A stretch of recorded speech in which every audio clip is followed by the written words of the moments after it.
Hello friends, स्वागत है आप सभी का सीबीबी कर आर्ट्स क्लास में। भूगोल विषय के पहला चैप्टर फर्स्ट बुक का फर्स्ट चैप्टर हम लोग पिछली वीडियो में कुछ कवर किए थे। कुछ में हम लोग क्या कवर किए थे तो मानव भूगोल की परिभाषा, ये टॉपिक हम लोग कवर किए थे। सिर्फ 10 से 15 मिनट का वीडियो रहेगा ताकि जो है आप उसे अच्छे तरीके से तैयार कर पाए, पढ़ पाए, समझ पाए, क्योंकि लॉन्ग वीडियो अभी उतना कोई देखता नहीं है और शॉर्ट वीडियो के रील्स के ज़माने में कोई 10 मिनट का वीडियो नहीं देखता है। तो आपकी ज़िंदगी के लिए, आपके भलाई के लिए, आपके फ़ायदे के लिए ये जो है सेशन स्टार्ट किया है मैंने, बिल्कुल फ्री में आपको सब कुछ अवेलेबल कराया जाएगा। अच्छे तरीके से समझाने का पूरा प्रयास करेंगे। आइए टॉपिक को आगे बढ़ाते हैं। आज की इस वीडियो में बात करेंगे हम लोग मानव बल की प्रकृति में विषय क्षेत्र, और इसके बाद टॉपिक को आगे बढ़ाते हैं। तो पिछली वीडियो में ये सब हम लोग कवर कर चुके हैं, आप इसे देख पाएंगे। ये पिछली वीडियो में हम लोग कवर कर चुके हैं कि मानव भूगोल क्या है, भूगोल के बारे में बात किए थे हम लोग, और उसके बाद जो है भूगोल की परिभाषा, यहाँ पे हम लोग बात किए थे भूगोल में रटजल जो भूगोल के जनक कहलाते हैं, और जो उनकी शिष्या थी एलन सेम्पल, इन्होंने भी परिभाषा दिया है। इनके बारे में हम लोग यहाँ पे समझ चुके हैं।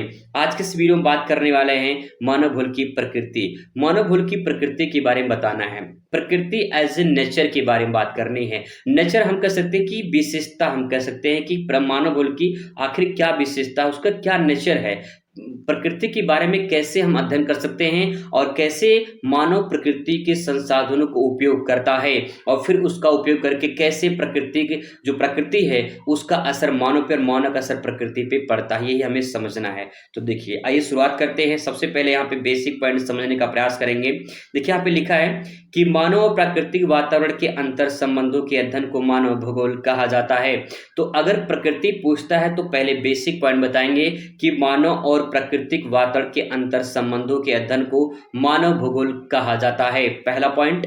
दूसरा पॉइंट देखिए, मानव भूगोल की प्रकृति मानव और पृथ्वी के बीच संबंधों का अध्ययन करना होता है। यानी एक तरफ क्या है, एक तरफ मानव है और एक तरफ मान लेते हैं यहाँ पे पृथ्वी, सॉरी मान लो पेड़ है, ठीक है। इन सब के बारे में अध्ययन किया जाता है। तो देखिए इसमें होता क्या है, मानव का जो असर है ये प्रकृति पे पड़ता है और प्रकृति का असर मानव पे पड़ता है। तो इन दोनों के अंतर संबंधों का अध्ययन हम मानव भूगोल के अंतर्गत करते हैं।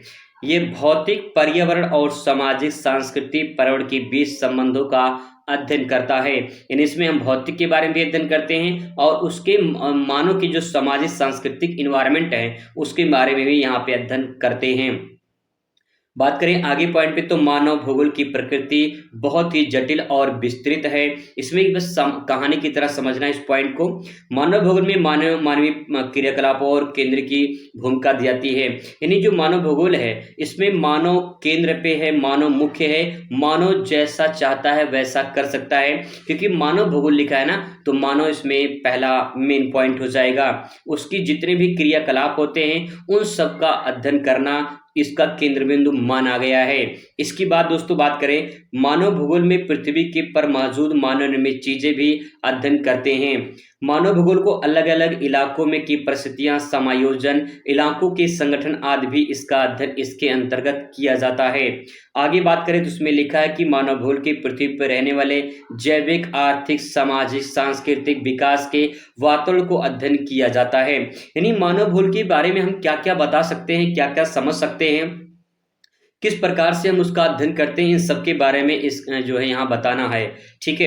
आगे इसमें लिखा है कि मानव भूगोल में इंसान यानी मानव वातावरण के बीच जटिल तत्वों के आपसी संबंधों का अध्ययन करता है, ठीक है। मानव भूगोल में मानव की उत्पत्ति से लेकर वर्तमान समय तक उसकी ये जो है इन्वायरमेंट के साथ क्या संबंध है, इसका भी अध्ययन मानव भूगोल के अंतर्गत किया जाता है। तो ये तो बेसिक पॉइंट हो गई इसकी प्रकृति के बारे में। आगे बात करते हैं हम, जो मेन पॉइंट है जो आपके एग्जाम में पूछे जाते हैं वो रहा मानव का प्राकृतिकरण, निश्चयवाद या प्रकृति का निश्चयवाद या फिर नियतिवाद।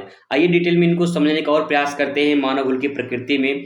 तो देखिए मानव का प्राकृतिकरण, मानव का प्राकृतिकरण मतलब यहाँ पे हो रहा है निश्चयवाद, यानी प्राकृतिक निश्चयवाद या इसे नियतिवाद के नाम से जाना जाता है। आइए इसकी परिभाषा देखते हैं। तो परिभाषा में क्या यहाँ पे लिख सकते हैं और कैसे समझ सकते हैं। तो मानव शक्तियों की अपेक्षा प्राकृतिक शक्तियों की प्रधानता स्वीकार करने वाली विचारधारा को निश्चयवाद या नियतिवाद कहा जाता है। बहुत ही सिंपल परिभाषा है। इसमें भी 3 शब्द हैं। देखिए, पहला कि मानव शक्तियों की अपेक्षा की गई है। इसमें जो मानव के साथ पावर है, मानव के पास जो हिम्मत है, जो ताकत है, जो पावर है, जो एनर्जी है, उसको उसकी अपेक्षा की गई है। अपेक्षा में उसको दरकिनार कर दिया गया है, उसको हटा दिया गया है। मुख्य कौन है, मेन कौन है, तो प्राकृतिक शक्ति की प्रधानता। यानी यहाँ पे प्रधानता किसकी है, प्राकृतिक नेचुरल जो इन्वायरमेंट है उसके पास जो पावर है वही सब कुछ है, वही सर्वशक्तिमान है।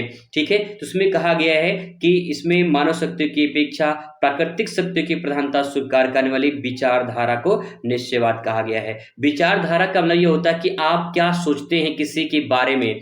जैसे मान लो कोई आप चीज देखते हैं तो उसके बारे में कुछ सोचते हैं, तो आपके सोचने के बाद आपके मन में जो विचार उत्पन्न होते हैं उसके प्रति वही विचारधारा कहलाती है। तो ये जो नियतिवाद है या फिर हम कह सकते हैं जो निश्चयवाद है, ये क्या है, तो एक विचारधारा है। किसकी, उन भूगोलवेत्ताओं की जो लोग मानते हैं कि प्रकृति सब कुछ है, प्रकृति ही सर्वशक्तिमान है, प्रकृति जैसा चाहती है वैसा कर सकती है। तो यहाँ पे जो लोग मानते हैं, कुछ लोग ऐसे लोग मानते हैं कि जो है प्रकृति सर्वशक्तिमान है, प्रकृति जैसा चाहती है वैसा कर सकती है। तो यहाँ पे ऐसे विचारधारा को लोग को कहा जाता है निश्चयवाद, नियतिवाद या मानव का प्राकृतिकरण। इस टॉपिक को और थोड़ा सा आगे डिटेल में समझने का प्रयास करते हो। देखिए यहाँ पे लिखा गया है निश्चयवाद। निश्चयवाद का मतलब एक भौगोलिक सिद्धांत है जिसके अनुसार मानव के जीवन गतिविधियों और विकास को पूरी तरह से प्राकृतिक पर्यावरण द्वारा नियंत्रित प्रभावित करता है। इस मत के अनुसार जलवायु, स्थलाकृति, मिट्टी, वनस्पति, अन्य भौगोलिक कारक तय करते हैं कि मनुष्य कहाँ रहेगा, क्या खाएगा, क्या पहनेगा, किसका व्यवसाय क्या होगा। मनुष्य केवल प्रकृति के अनुसार अपने आप को ढाल सकता है, उसे बदल नहीं सकता है। तो इस विचारधारा के लोगों को मानना है कि प्रकृति सर्वशक्तिमान है, प्रकृति जैसा चाहेगी वैसा कर सकती है, ऐसा लोग मानते हैं। लेकिन इसके बाद जो है इसकी आलोचना होती है और फिर एक नई विचारधारा आती है। उस विचारधारा का नाम है संभववाद। यहाँ पे लोग मानते हैं कि नहीं, प्रकृति सर्वशक्तिमान नहीं है, मानव भी सर्वशक्तिमान है, मानव भी कुछ कर सकता है। तो आइए इसके बारे में भी देखते हैं यहाँ पे। तो देखिए यहाँ पे थोड़ी सी टॉपिक को और अभी निश्चयवाद को समझते हैं, क्योंकि इसमें कुछ चीजें और हैं। जैसे कि आप यहाँ पे देख सकते हैं, यहाँ पे कुछ बातें और बताई गई हैं, इसमें कुछ विचारधारा बताई गई है और यहाँ पे कुछ ऐसे समर्थक हैं जो मानते हैं कि प्रकृति सर्वशक्तिमान है। जो निश्चयवाद है उस निश्चयवाद का या नियतिवाद का जो प्रवर्तक हैं, जो संस्थापक हैं, वो फ्रेडरिक रटजल को माना जाता है। इनमें जो समर्थक है जर्मन विचारधारा के लोग हैं। इनमें कार्ल रिटर, फ्रेडरिक रटजल, एलन सी सेम्पुल, ग्रिफिथ टेलर, ये लोग मानते हैं कि प्रकृति सर्वशक्तिमान है। ठीक है, और इसके प्रवर्तक कौन है, रटजल हैं। ठीक है, उसको ध्यान रखेंगे। इसके बाद तो यहाँ पे बात करते हैं अब जो है संभववाद के बारे में। तो देखिए यहाँ पे एक नई विचारधारा आती है। कुछ लोग मानते हैं कि नहीं, प्रकृति सर्वशक्तिमान नहीं है, मनुष्य भी कुछ कर सकता है। तो एक नई जो है विचारधारा जन्म लेती है, इसका नाम है संभववाद। इसमें लिखा गया है प्राकृतिक शक्तियों की अपेक्षा मानव शक्ति की प्रधानता स्वीकार करने वाली विचारधारा को संभववाद कहा जाता है। इसमें परिभाषा पलट गया है।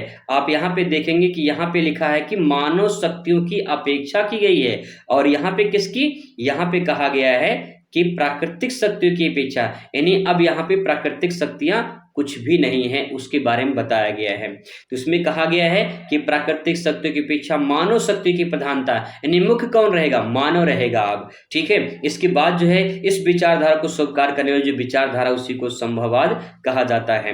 अब देखिए इसको बात को समझने का प्रयास करेंगे, कैसे इसको समझ सकते हैं। इसमें कहा गया कि कहीं कोई अनिवार्यता नहीं है, यानी ऐसा कोई कहीं नहीं अनिवार्यता है कि प्रकृति ही सर्वशक्तिमान है।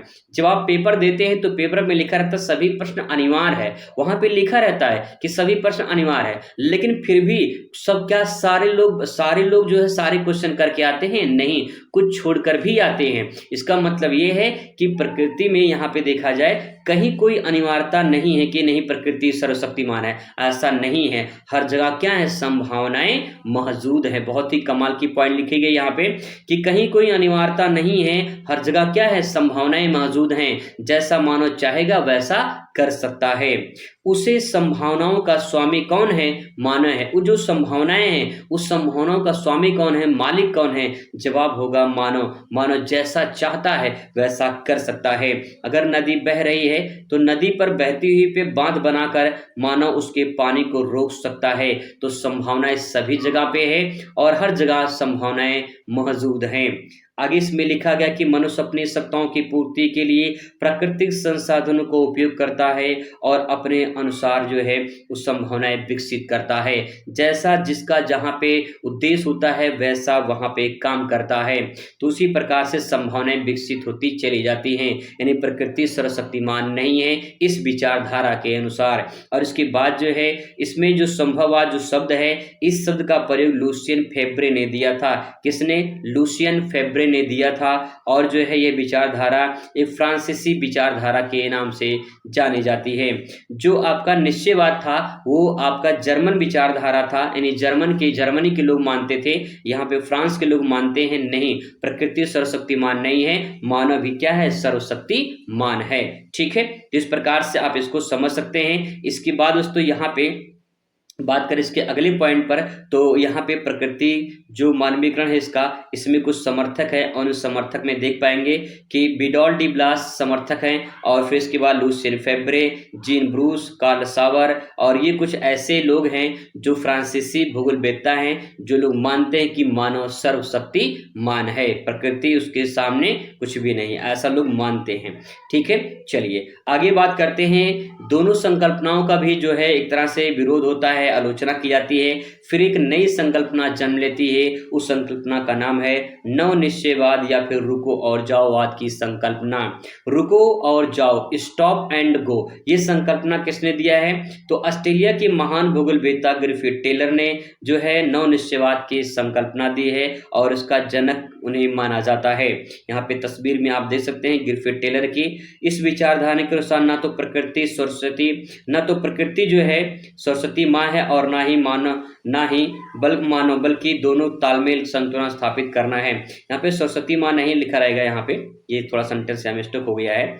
यह लिखा गया कि ना तो प्रकृति सर्वशक्तिमान है, ये सेंटेंस यहाँ पे रहेगा, ना तो प्रकृति सर्वशक्तिमान है और ना ही मानव सर्वशक्तिमान है, बल्कि दोनों का क्या है? संतुलन, आपस में तालमेल बना के रहना है। इस फिगर को आप देख पाएंगे तो समझ पाएंगे आसानी से।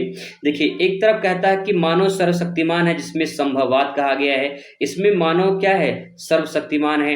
एक तरफ कहा गया है निश्चयवाद, यानी इसमें प्रकृति सर्वशक्तिमान है। ठीक है, प्रकृति जैसा चाहिए वैसा कर सकती है, लेकिन ना तो मानव सर्वशक्तिमान है और ना ही प्रकृति सर्वशक्तिमान है, बल्कि दोनों का एक तालमेल है। उसी तालमेल को, उसी संतुलन को नव निश्चयवाद के नाम से जाना जाता है।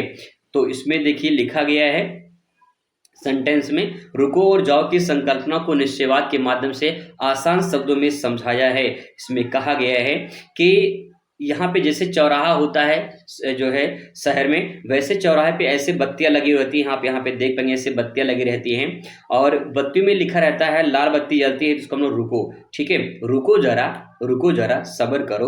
यहाँ पे लिखा है कि लाल बत्ती, तो यहाँ पे रुको। इसके बाद जब पीली बत्ती जल जाए इसका मतलब आप तैयार हो जाइए। ठीक है, और फिर इसके बाद जो है जब हरी जल जाए इसका मतलब आप जाइए, कोई दुर्घटना नहीं होगी, कोई दिक्कत नहीं होगा।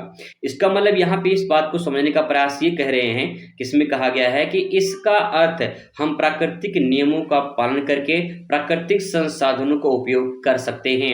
इसके बाद बताया गया कि पहले प्रकृति को रोक देना, समझना और फिर से उपयोग करना के लिए तैयार होना, लेकिन आवश्यकता अनुसार उनको उपयोग नहीं करना चाहिए। कहने का मतलब बहुत सिंपल है कि जो हमारे पास संसाधन है, जैसे मान लीजिए पेड़ है, तो इस पेड़ का उपयोग हमें इस प्रकार से करना है कि हमारी आने वाली पीढ़ी के लिए भी बचा रहे, तभी ये जो है शतपुष्ट विकास के नाम से जाना जाएगा। तो इस प्रकार से सेंटेंस को आप इसे लिख सकते हैं।